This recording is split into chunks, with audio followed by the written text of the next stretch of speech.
Hello and welcome everybody, I'm Christian from Berlin. In this BOOKER lesson we will learn an extraordinary groove. In the first part, listen.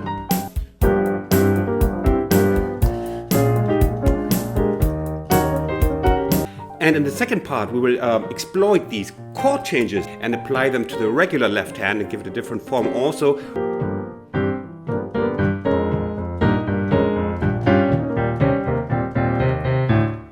Watch to the end, and I hope you will be satisfied. Let's go, enjoy. Welcome to this wonderful lesson for something very wonderful. It's called music. First, a word on the bass. It's an octave bass. It's like this. Is that blues, Christian? Isn't this blues? Or isn't this blues? Of course, you have many bass figures that are just octaves, just fourth notes, like.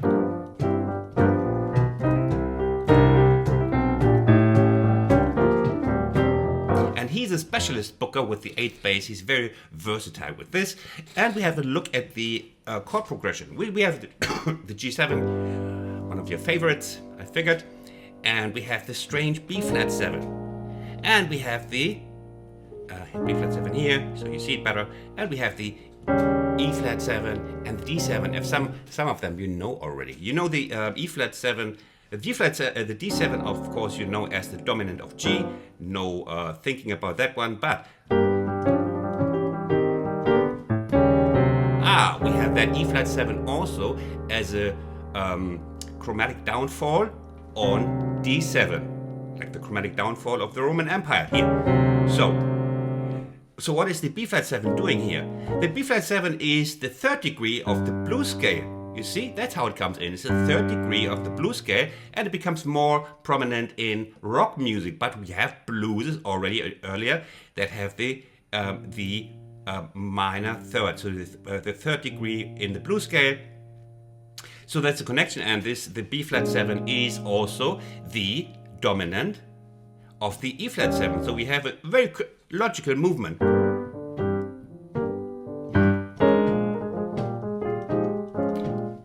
Flat 7.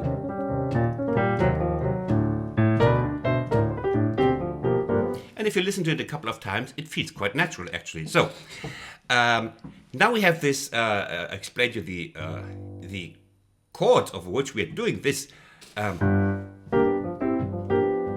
Okay. Now we have to look at what it is rhythmically, and it stays the same rhythmically over our chords. We just change the notes a little bit. Now let's have a look. We can do this if you have a wide span, play the full Booker way, like 1 and the left hand is great, your octave bass, as your metronome. It likes like tick tock tick tock. So it's ba ba da ba dum, dum ga ga da ga da ga dum.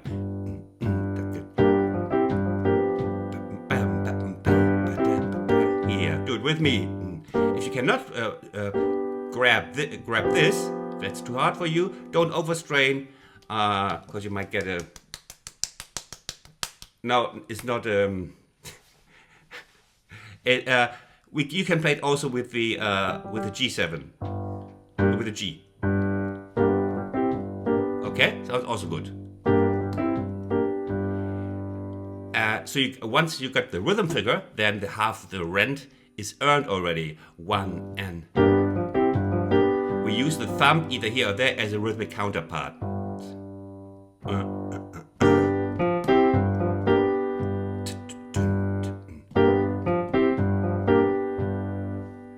And then we find something that fits with the same rhythmic figure over the B flat 7.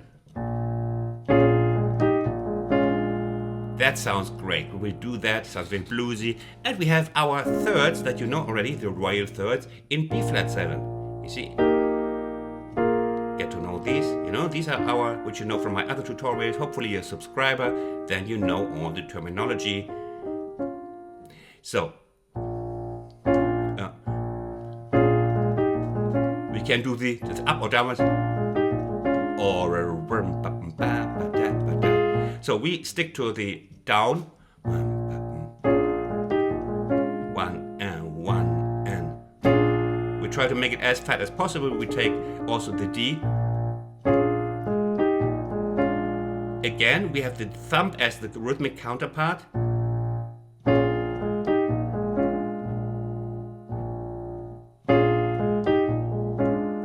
Okay. And we could for simplicity reasons, just play this for now. Same on E flat 7. We have our thirds here, the royal thirds.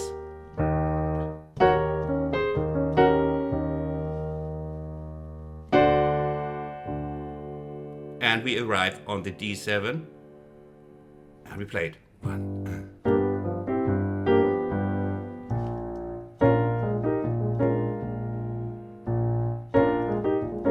May I please correct myself? I think this sounds a little bit better here. We could play like, but this for me now, this very moment, this sounds a little bit better. Just try this. Yeah. Let's take this one. Or with the root, if you can grab that better. Or and then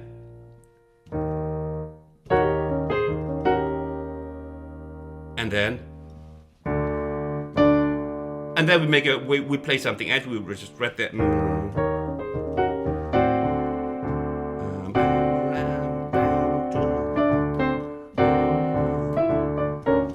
Okay, on the D7 we play 1 and 2. It gives it also a little bit of a funky taste, you know? These syncopated 16th notes.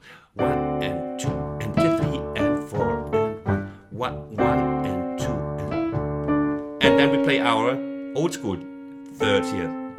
Yeah? 1 and 2 and 3 and 4.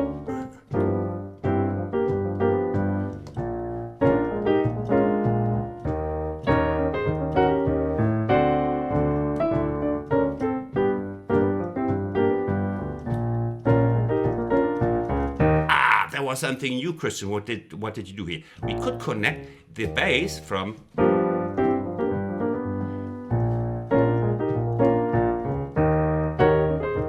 here. We could connect the bass with via the D flat 7, or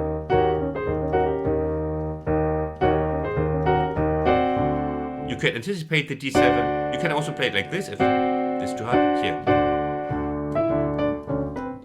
Yeah, fantastic, Christian. Applause for you.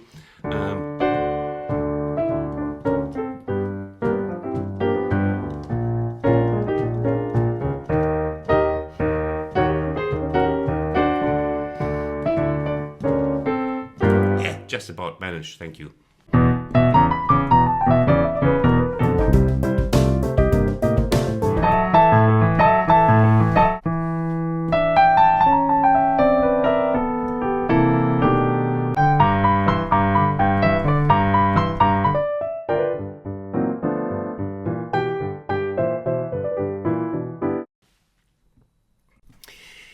Now we could make it a little bit bookier. He's playing a lot of these whenever he plays like a here.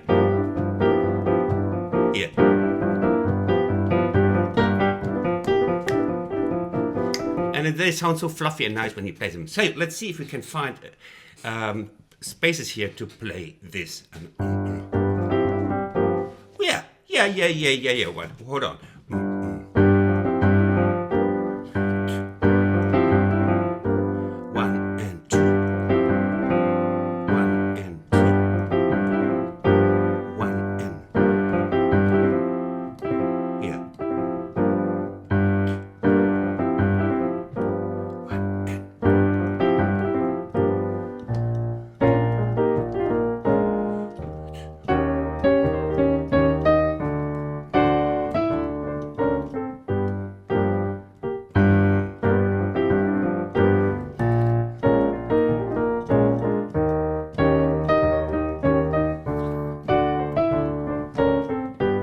Sounds nice, huh? I give it another slap on the neck in the end, like, hold on.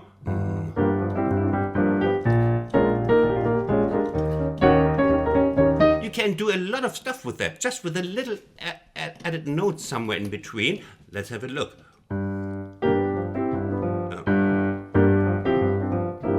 Here. Ba-da, in the end.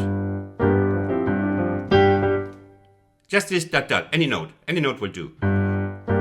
It's so rare that any note will do.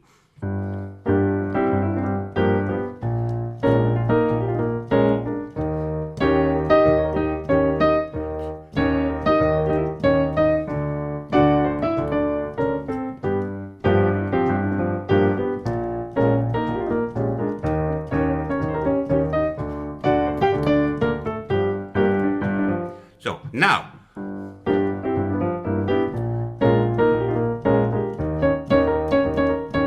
and then you can try to experiment with little things. Here, of course, he does all sorts of it, like I'm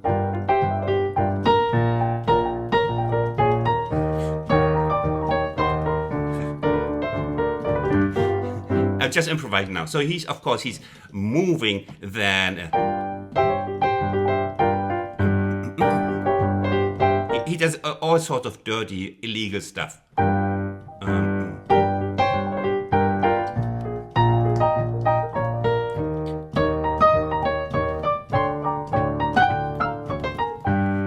He's so fast.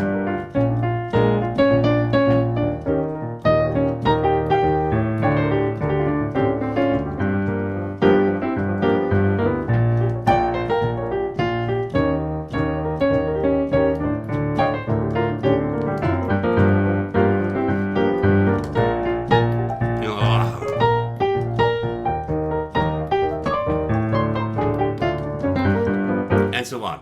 Okay, let's go to the second bit where we explore how we can explore how to exploit our chord progression with more traditional left hand. Now we're coming to the second part. Can we play this over a regular left hand? And do we have another form for that? Yes, I would suggest you one. We take your whatever this, either this one or this one. 4 bars of G.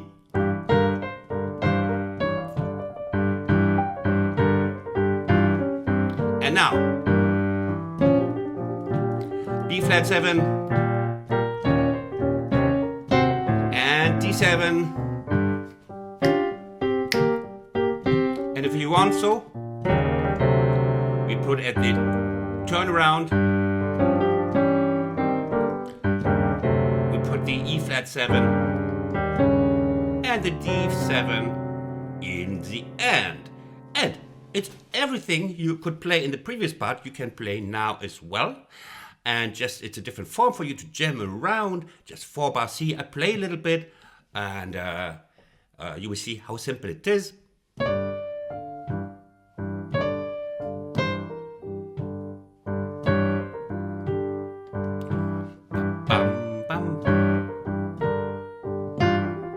And that has been 4 bars already.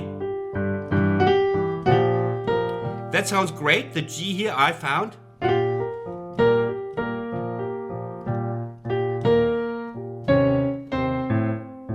Here.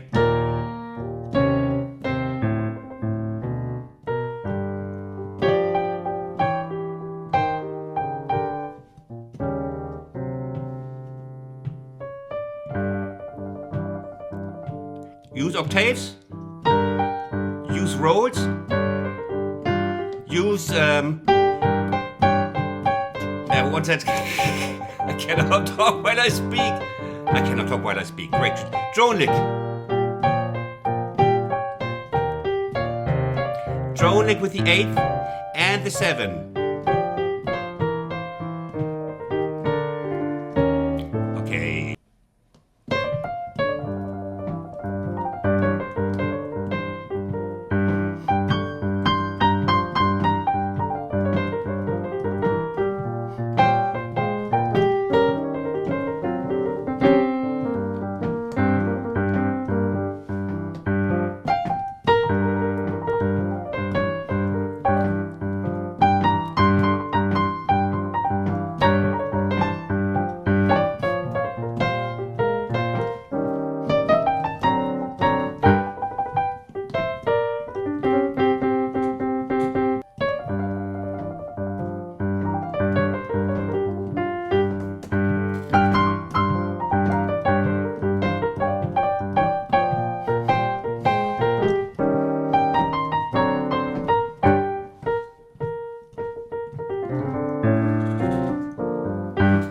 hope you enjoyed this lesson. Leave a like, subscribe. You learn all the great, nasty, dirty tricks of the blues piano business. It's a dark business, and there are many secrets. Bye from Berlin.